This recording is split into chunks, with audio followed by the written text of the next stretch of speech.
Hello and welcome to the world of Craig. Yes, that's me, I'm Craig, and this is the beautiful Molly and her new dimensional highlights.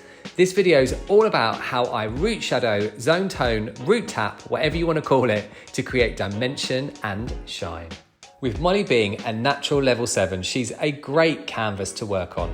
First up, I went in with my definitive dimensional foil highlight placement, and there's a video for that here on my channel. Once the highlights had lifted to around a level 10, we rinsed, shampooed, and then rough dried the hair, ready for toning.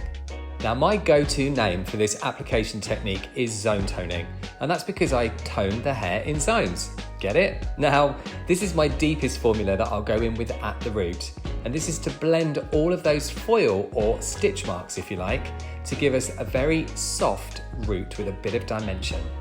So why am I wagging my finger at the front hairline? Well, that's because that's the face frame area, and I would always leave this out from the deepest formula. This is possibly my biggest top tip.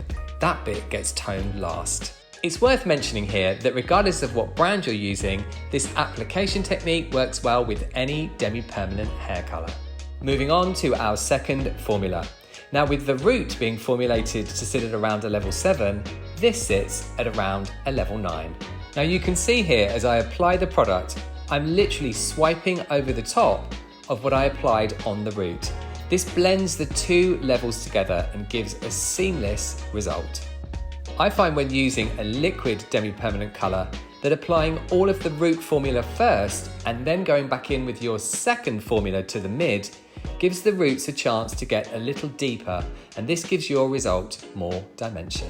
Finally, I add clear to my remaining mid formula and apply this to the face frame and the ends. This gives them a pop of colour by keeping everything really sheer and translucent.